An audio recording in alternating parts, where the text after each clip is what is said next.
Di video kali ini, kita kembali belajar pada tema 7, subtema 1, muatan pelajaran, ilmu pengetahuan, sosial. Menjelaskan keragaman suku di Indonesia. Indonesia merupakan negara yang kaya akan keragaman. Salah satunya adalah keragaman suku bangsa. Wilayah Indonesia yang berbentuk kepulauan memengaruhi keragaman tersebut. Suku-suku bangsa Indonesia tersebar di seluruh kepulauan Indonesia. Berikut ini adalah contoh persebaran beberapa suku yang ada di Indonesia. Yang pertama, di wilayah Pulau Sumatera. Suku bangsa yang ada seperti suku Gayo dari Aceh, Batak Karo, Sumatera Utara, Minangkabau, Sumatera Barat, Anak Dalam, Jambi, Talang Mama, Riau, Pasemah, Sumatera Selatan, dan Enggano dari Bengkulu. Selanjutnya di wilayah Pulau Jawa. Suku bangsa yang ada seperti suku Betawi, DKI Jakarta, Sunda, Jawa Barat, Jawa dari Jawa Tengah, dan Yogyakarta, kemudian suku Madura dari Jawa Timur.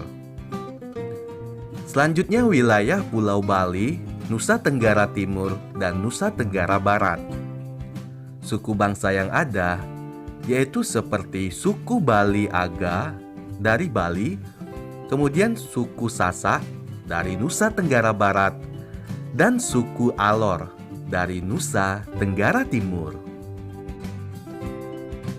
Wilayah Pulau Kalimantan. Suku bangsa yang ada seperti suku Tidung, Kalimantan Utara, selanjutnya Dayak, Kalimantan Barat, Banjar, Kalimantan Timur, dan Dayak Bakumpai dari Kalimantan Tengah dan Kalimantan Selatan. Berikutnya, wilayah Pulau Sulawesi.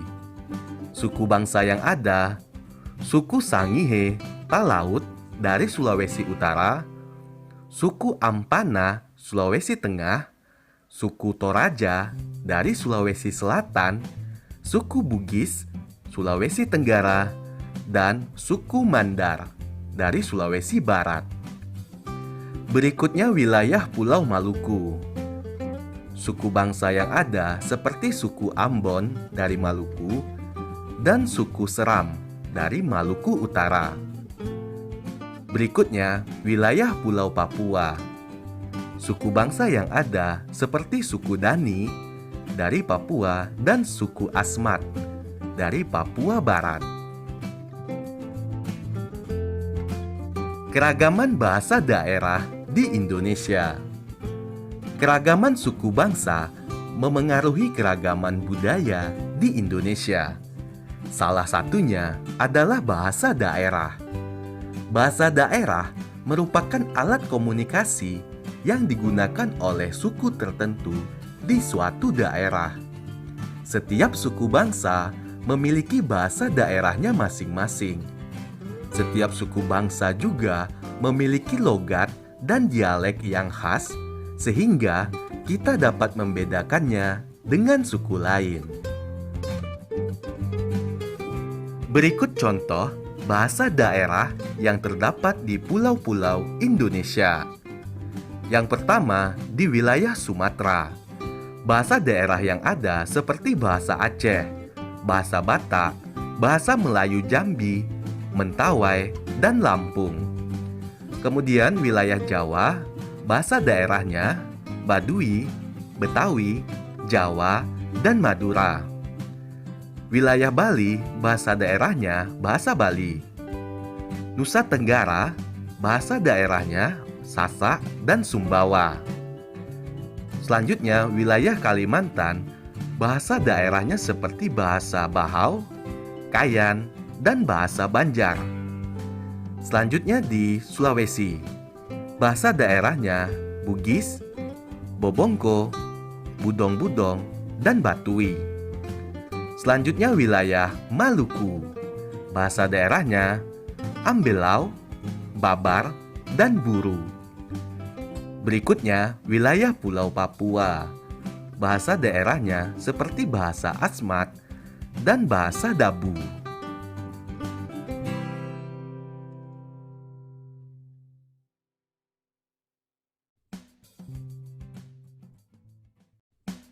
Di video kali ini, kita kembali belajar pada tema 7, subtema 2, muatan pelajaran, ilmu pengetahuan, sosial.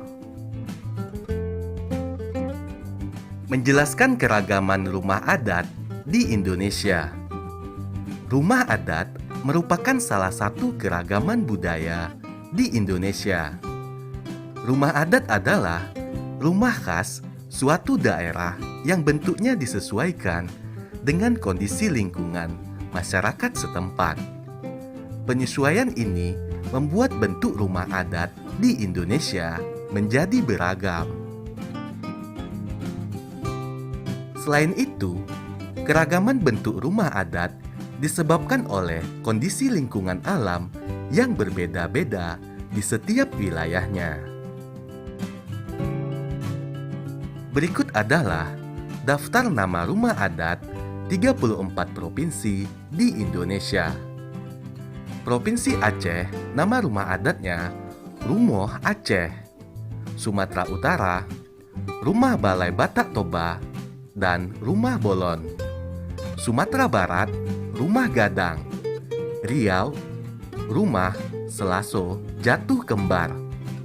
Kepulauan Riau, Rumah Belang Bubung. Jambi, Rumah Panggung. Bengkulu, Rumah Bumbungan Lima. Sumatera Selatan, Rumah Limas. Kepulauan Bangka Belitung, Rumah Rakit. Dan Lampung, Rumah Nuo Sesat. Provinsi berikutnya, Banten, Rumah Baduy. DKI Jakarta, Rumah Kebaya. Jawa Barat, Rumah Kasepuhan. Jawa Tengah, Rumah Joglo. Yogyakarta, Rumah Joglo dan Bangsal Kencono. Jawa Timur, Rumah Joglo, Situ Bondo. Bali, Gapura Candi Bentar. Nusa Tenggara Barat, Dalam Loka Samawa. Nusa Tenggara Timur, Sauata Mosa Laki Tanah. Kalimantan Barat, Rumah Panjang. Provinsi berikutnya, Kalimantan Tengah, Rumah Betang. Kalimantan Timur, Rumah Lamin. Kalimantan Utara, Rumah Baloi. Kalimantan Selatan, Rumah Bubungan Tinggi. Sulawesi Utara, Rumah Pewaris. Gorontalo, Rumah Dulohupa. Sulawesi Tengah, Rumah Tambi. Sulawesi Barat, Rumah Banua Layu. Sulawesi Selatan, Rumah Tongkonan. Sulawesi Tenggara, Istana Kesultanan Buton. Provinsi Maluku, Rumah Baileo. Maluku Utara, Rumah Sasadu. Papua Barat, Rumah Honai. Papua, Rumah Honai. Keunikan rumah adat di Indonesia. Rumah adat Baileo, asal provinsinya Maluku. Keunikan rumah adat ini berbentuk panggung, dindingnya terbuat dari kayu. Lantai rumah dibuat dari papan yang disusun saling berdekatan tanpa paku. Atapnya berbentuk seperti prisma dengan selasar di bagian depan dan belakangnya. Kemudian, atapnya juga terbuat dari daun sagu atau daun kelapa. Rumah adat Tambi asal provinsi Sulawesi Tengah. Keunikan rumah adat ini berbentuk panggung, dindingnya terbuat dari kayu. Lantai rumah dibuat dari papan yang disusun saling berdekatan tanpa paku. Atapnya berbentuk prisma dengan sudut kecil di bagian atasnya. Atapnya juga terbuat dari daun ijuk atau daun rumbia. Rumah adat Honai, asal provinsi Papua. Keunikan dari rumah adat ini berbentuk bulat. Dindingnya terbuat dari rotan, tali hutan, alang-alang, dan kayu. Lantainya berupa tanah. Atapnya berbentuk kerucut atau kubah. Kemudian atapnya juga terbuat dari alang-alang. Rumah adat Tongkonan, asal provinsi Sulawesi Selatan. Keunikan dari rumah adat ini berbentuk panggung. Dindingnya terbuat dari kayu dan direkatkan tanpa paku. Lantainya terbuat dari papan kayu tanpa paku. Atapnya berbentuk melengkung seperti perahu. Atapnya juga dibuat dari bahan ijuk atau daun rumbia. Rumah adat Lamin, asal provinsi Kalimantan Timur. Keunikan rumah adat ini berbentuk panggung, kemudian dindingnya terbuat dari kayu, diselingi daun rumbia. Lantainya terbuat dari kayu dan direkatkan tanpa paku. Ujung atapnya berbentuk pelana. Atapnya terbuat dari kayu. Menjelaskan keragaman pakaian adat di Indonesia. Setiap provinsi di Indonesia memiliki pakaian adat. Pakaian adat disesuaikan dengan kondisi alam dan sosial masyarakatnya. Pakaian adat biasanya digunakan pada acara-acara tertentu, misalnya pesta adat atau pernikahan.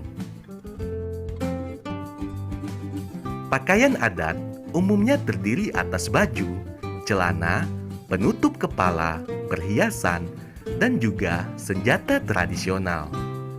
Setiap provinsi memiliki pakaian adat dengan ciri khasnya masing-masing. Berikut beberapa contoh pakaian adat di Indonesia.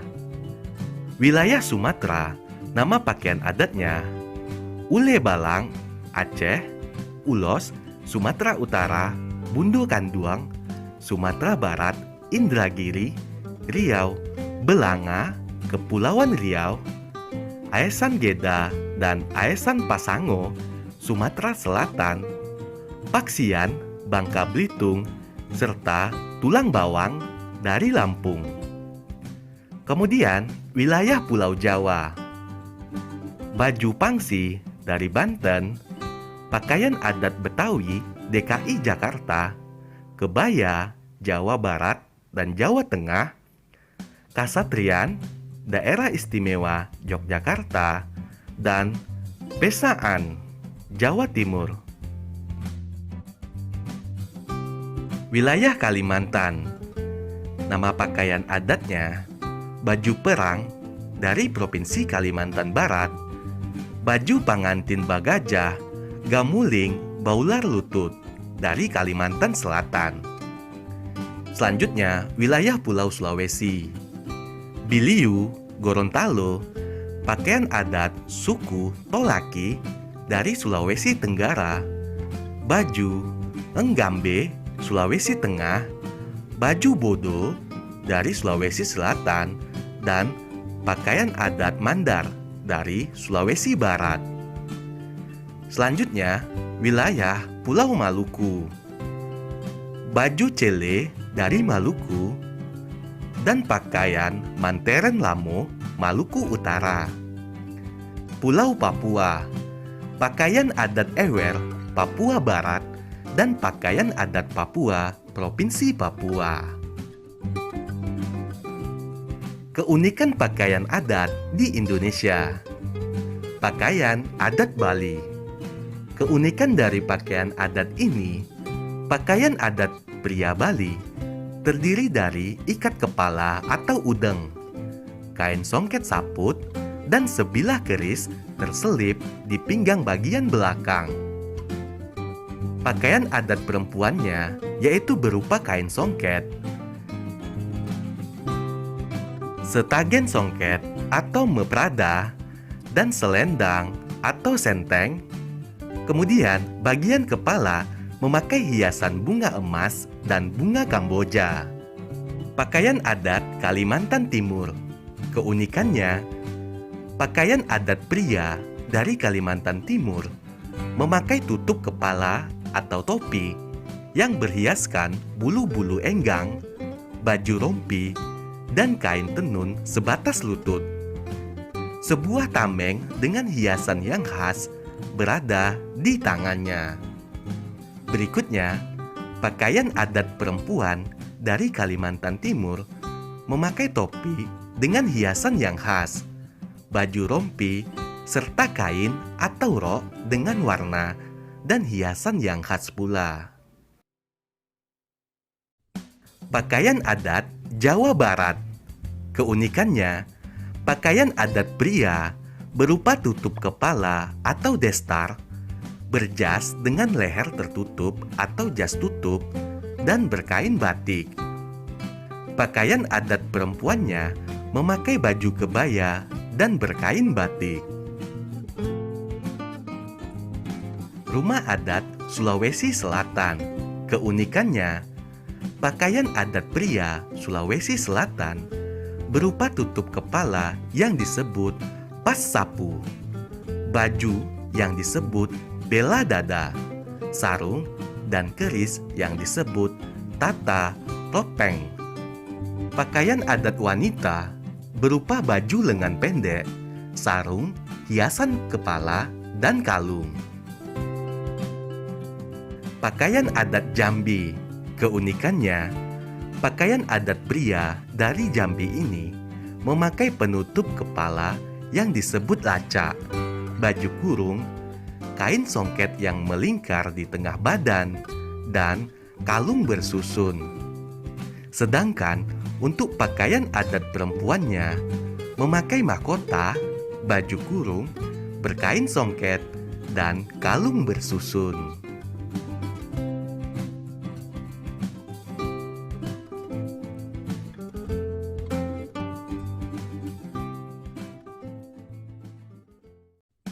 Di video kali ini, kita kembali belajar pada tema 7, subtema 3, muatan pelajaran, ilmu pengetahuan, sosial. Menjelaskan keragaman kegiatan ekonomi di masyarakat. Indonesia sangat kaya akan keragaman. Selain suku bangsa, Indonesia juga memiliki kegiatan ekonomi yang beragam. Masyarakat melakukan kegiatan ekonomi untuk memenuhi kebutuhan hidupnya. Kegiatan ekonomi yang dilakukan masyarakat disesuaikan dengan kondisi alamnya. Berikut beberapa contoh kegiatan ekonomi di Indonesia. Yang pertama, pertanian dan perkebunan. Kegiatan ini banyak dilakukan oleh masyarakat yang tinggal di dataran tinggi, rendah, dan pantai. Tanaman yang dibudidayakan juga berbeda-beda karena disesuaikan dengan jenisnya. Misalnya, tanaman teh hanya bisa dibudidayakan di dataran tinggi. Yang kedua, peternakan dan perikanan. Kegiatan ini banyak dilakukan oleh masyarakat yang tinggal di dataran tinggi, rendah, dan pantai. Kegiatan peternakan biasanya dikelola oleh masyarakat atau badan usaha. Hewan-hewan yang biasa diternak yaitu ikan mas, ikan lele, ayam, bebek, kambing, dan sapi. Untuk hewan laut, biasanya dilakukan dengan cara menangkap ikan oleh nelayan. Hewan laut yang biasa ditangkap yaitu ikan kakap, udang, dan kepiting. Hasil kegiatan ini biasa digunakan sebagai bahan baku untuk industri makanan dan sandang. Kegiatan ekonomi yang ketiga yaitu kehutanan. Kegiatan ini banyak dilakukan oleh masyarakat yang tinggal di kawasan hutan. Tanaman yang biasa dimanfaatkan yaitu jati dan rotan.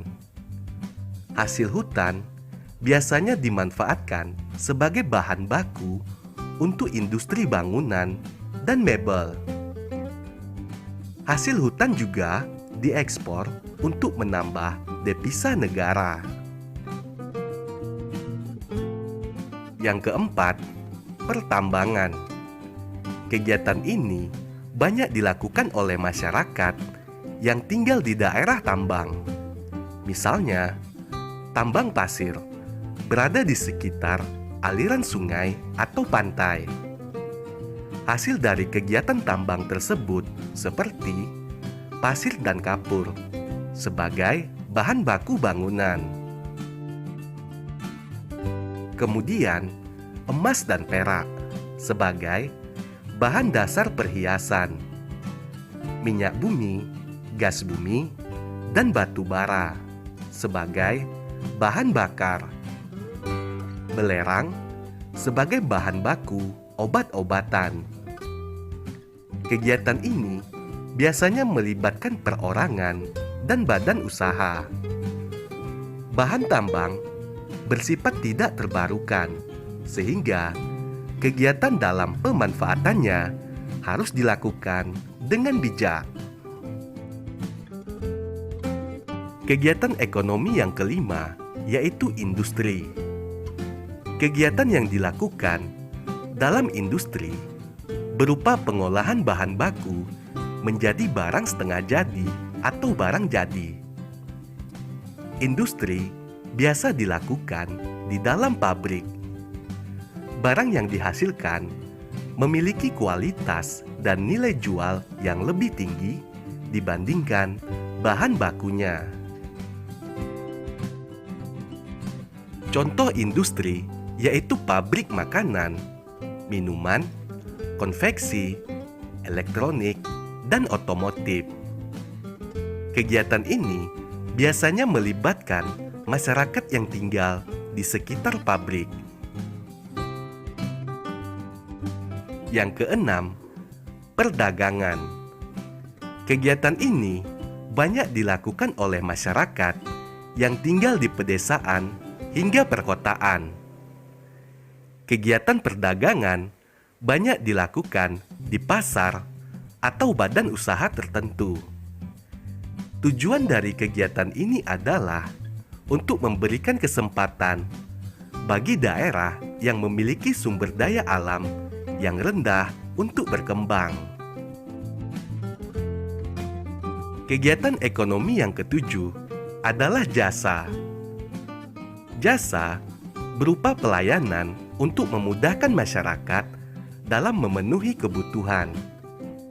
Kegiatan ini biasanya melibatkan orang-orang yang memiliki keahlian khusus, seperti dokter, guru, dan kurir.